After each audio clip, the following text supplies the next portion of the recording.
Bueno, pues muchas gracias a todas y a todos. Realmente para mí es un placer estar aquí porque habitualmente por mi trabajo yo soy funcionario de la Agencia Española de Cooperación. Insisto en el hecho de que soy funcionario porque no estoy aquí representando al gobierno español ni mucho menos, sino a la función pública española y a la Agencia Española de Cooperación.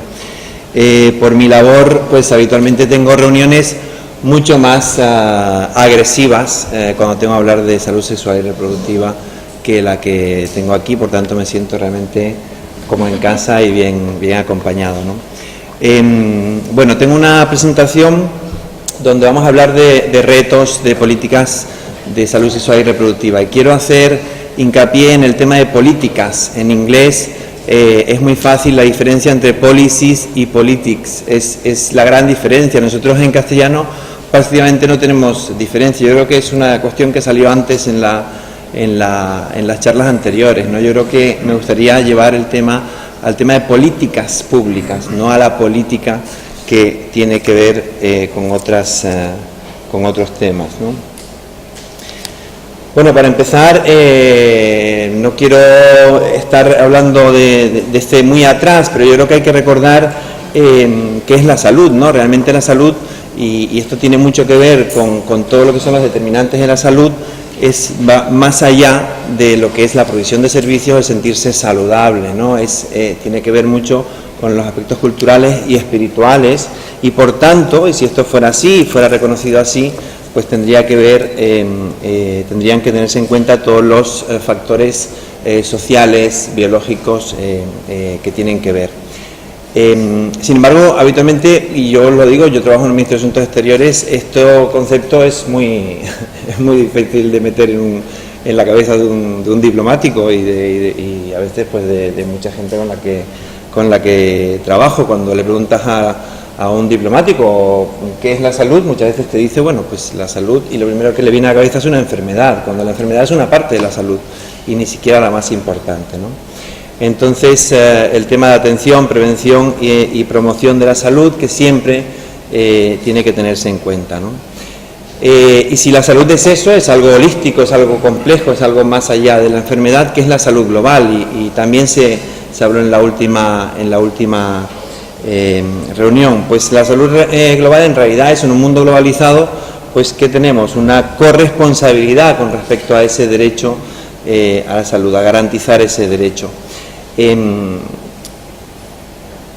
Las políticas de salud pública deben de entonces trascender las fronteras y requieren instituciones globales fuertes que trabajen de manera coordinada.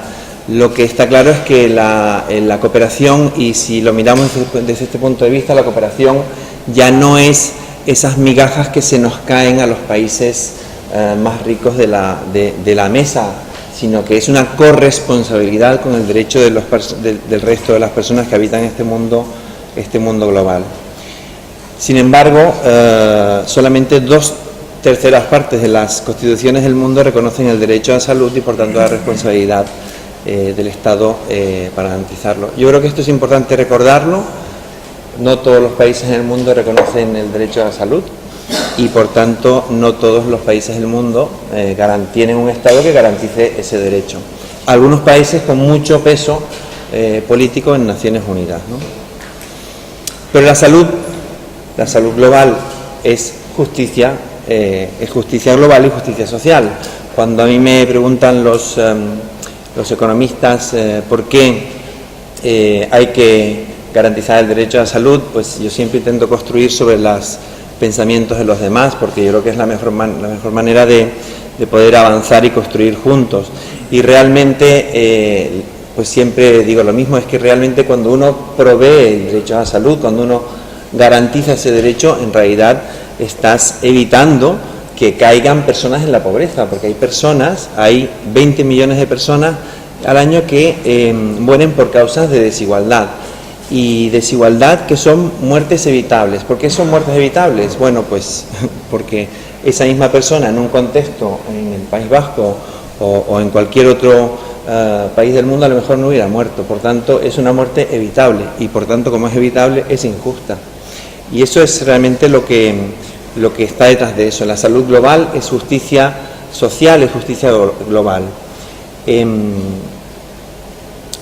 11% de la población sufre dificultades económicas graves. Esto es importante, que era lo que os comentaba, que yo suelo comentar a los economistas. ¿Por qué hay que garantizar el derecho a salud? Porque anualmente hay aproximadamente 120 millones de personas que caen en la pobreza por estar enfermas. Por tanto, estas personas que caen en la pobreza dejan de producir y dejan de crear estímulos en el país, ¿no? ¿Qué ha pasado con la esperanza de vida? En realidad hay una brecha de injusticia entre ricos y pobres, y esa brecha en los últimos años no ha disminuido. Lo único que se ha hecho es subirla. Pues sí, los países más ricos tienen una esperanza de vida mayor y los países más pobres pues tienen una esperanza de vida mayor que hace 20 años, pero la diferencia sigue siendo exactamente la misma, ¿no? Pues si la salud global es justicia global, cuando uno se acerca a la salud sexual y reproductiva y la salud materno-infantil, en realidad se está acercando a lo que sería la caja negra que garantiza ese proceso de redistribución y ese proceso de garantizar el derecho, que es los sistemas de salud. La salud materno-infantil, la salud sexual y reproductiva se consideran como el índice más preciso para mirar, para garantizar si un sistema de salud está funcionando bien. Entendiendo un sistema de salud no solo como lo que hace el sistema sanitario, sino también todo lo que está más allá, lo que son las cuestiones de salud en todas las políticas. Esto sería una lista de las coberturas de servicio, no sé si lo ven, de las coberturas de servicio de un sistema de salud.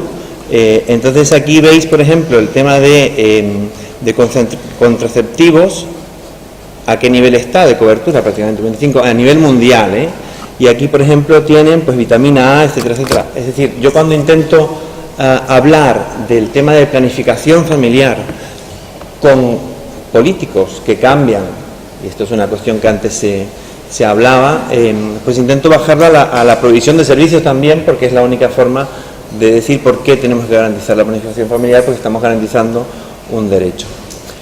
Hablamos de los objetivos de desarrollo del milenio y yo quería traerles aquí una imagen que para mí es indicativa, ¿no? O sea, el hecho de un parto lo hemos fraccionado con el coste de oportunidad que eso supone en 3 objetivos de desarrollo del milenio, y bueno, eso genera pues una fragmentación y una baja eficiencia y una baja eficacia de los sistemas de salud. Pero es que además institucionaliza los objetivos de desarrollo del milenio, institucionalizan la injusticia, porque si estamos diciendo que el objetivo de desarrollo del milenio 4 es reducir la mortalidad neonatal o la mortalidad infantil a la mitad, si un país tiene una mortalidad infantil de 100 y la reduce a la mitad, es 50 y estamos todos contentos, aunque ese 50 sea 50 veces mayor que en un país rico, ¿vale?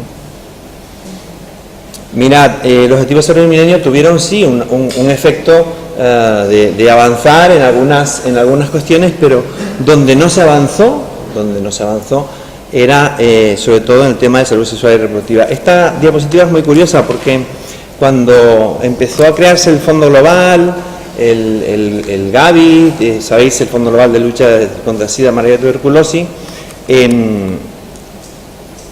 la tendencia que tenía que haber sido hacia abajo de la mortalidad materna, no solo no bajó, sino que al principio subió hasta que se hicieron los objetivos de desarrollo del milenio.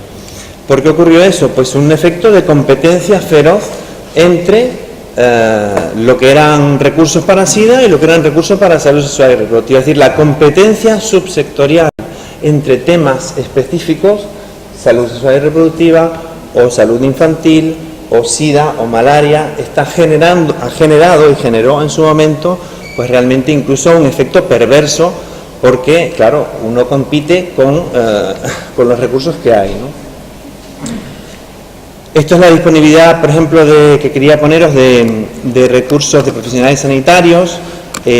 Pues veis en Europa obviamente el porcentaje de recursos humanos pues es mucho mayor que en África o que en otros países. Eso que los recursos humanos es uno de los pilares del sistema de salud, es realmente uno de los cuellos de botella, una de las cuestiones que hace que se logren resultados. Si en un sistema de salud se lucha por esos recursos y hay recursos de SIDA o recursos humanos que solo hacen SIDA, o que solo ven pacientes de SIDA, o que solo vacunan cuestiones de tuberculosis y no hacen nada más, pues realmente eso genera un aumento de de los costes de oportunidad y efectos perversos.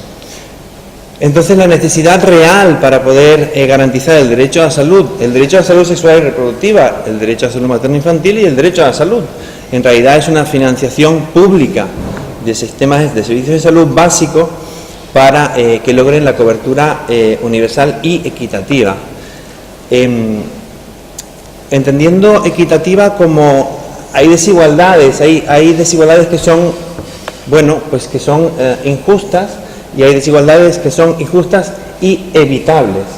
Entonces, cuando uno intenta, a través de un sistema de salud con un financiamiento público, equilibrar en la medida de lo posible esas desigualdades injustas y evitables, es cuando está garantizando verdaderamente el acceso universal a la salud y de una manera equitativa y justa, ¿no? ¿Qué hace la cooperación española? La cooperación española realmente nosotros cuando yo llegué a la agencia española en el año 2009 en Madrid, pues había la cooperación española estaba haciendo lo que estaba haciendo todo el mundo, era provisión de servicios, dábamos 600 millones al año al Fondo Global, y íbamos realmente con un enfoque fragmentado. Lo que hemos ido haciendo es intentando horizontalizar el enfoque y hacerlo más integral. Voy a pasar rápido porque ya me van echando la bronca, pero lo voy a lograr. Entonces, solamente quería haceros un matiz sobre el tema de la planificación familiar. La planificación familiar es realmente un tema importante y es un tema de cuestión de derechos que hay que lograr. Pero yo quería hacer aquí una cuestión un poco provocadora, porque veo que a veces la planificación familiar se hace con un enfoque de control poblacional. Y os estoy hablando, por ejemplo, de poblaciones de Níger, donde hay pues una media de 7-8 hijos por núcleo familiar. Y realmente el centrar intervenciones en la planificación familiar como control poblacional es igualmente negativo, es decir, estás verticalizando y por lo tanto tienes un coste de oportunidad en otras intervenciones y de alguna forma puede ser que estés garantizando el derecho de esas personas a esa planificación familiar, pero estás quitando el derecho de otras personas al mismo derecho a la salud, ¿no? Siempre vuelvo al tema del Cairo y Beijing, que yo creo que si hoy tuviéramos que reunirnos igual no llegábamos a ningún consenso, por eso yo creo que es importante tenerlo en cuenta, ¿no? En la Carta de Derechos Sexuales y Reproductivos, pues fijaros que dice el derecho a decidir tener hijos o a no tenerlos y cuándo tenerlos, ¿no? Que es una cuestión de necesidades insatisfechas. Muchas veces, yo veo en los programas que se presentan en la Agencia Española de Cooperación, y no estoy hablando de programas de ONG, sino programas incluso de países socios, donde no se habla de necesidades insatisfechas, se habla de porcentaje de esterilización o de anticonceptivos, cuando en realidad lo que uno busca es satisfacer un derecho, ¿no? Vale, lo paso. El plan de acción sectorial de la Agencia Española que ha terminado ahora y que se está evaluando, de hecho el día 11 de este mes habrá el resultado, y que fue el plan que yo puse en marcha en la agencia en el año 2009, tiene dos líneas estratégicas. La línea de refuerzo integral de los sistemas de salud, entendiendo que cuando uno refuerza un sistema de salud de manera integrada, está reforzando y de manera equitativa, está reforzando todos los derechos de todas las personas que deben garantizar, a las que debes de garantizar. Y por otro lado, una línea prioritaria de impulso a los programas prioritarios, dentro de la cual está la integración de los programas en los sistemas de salud, porque veíamos que estaban paralelos y con alto coste de oportunidad. La situación actual, pues no es más lejos de la situación que hay en Honduras o que en Guatemala. Efectivamente, hay políticas públicas, porque la política de cooperación, y antes salía en la mesa anterior, las políticas públicas quedan muy bonitas, pero si no se les da fondos, no se les da recursos, pues no se pueden ejecutar. Entonces, hoy por hoy el recorte de cooperación, de fondos de cooperación, la cooperación española es brutal. En el sector salud, prácticamente un 80% de recorte de fondos para el área de salud. Aún así, lo que estamos intentando es buscar una concentración geográfica, instrumental y sectorial para aumentar el impacto. Pero fijaros que esto se mete en medio de un proceso de gestión por resultados. El cuarto plan director de la cooperación española, que lo voy a pasar rápido, habla de gestión por resultados. Ya no habla de resultados de salud, de género, de medio ambiente, de agua, sino de gestión por resultados. De manera que hay que tratar la intersectorialidad, que también se ha hablado en las mesas previas. Intersectorialidad que prácticamente la Agencia Española de Cooperación nadie sabe hacer, porque estamos acostumbrados a ir trabajando sota, caballo y rey. Esta causa produce esto, pues tratamos esto, cuando en realidad las causas de las causas son multisectoriales, ¿no? Este es el cuarto plan director de la cooperación española, donde habla de derechos. Es muy parecido realmente al plan director de la cooperación vasca.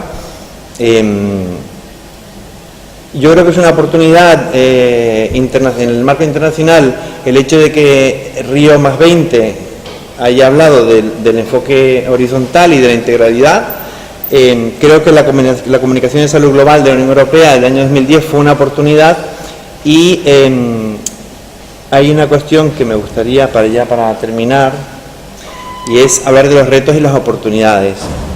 Yo creo que uno de los retos importantes es volver a centrar, porque se habla mucho, pero volver a centrar la atención en el paciente, en la persona, estamos atendiendo personas, donde la persona es dueña de su salud y es dueña de lo que quiere que el sistema le dé como respuesta.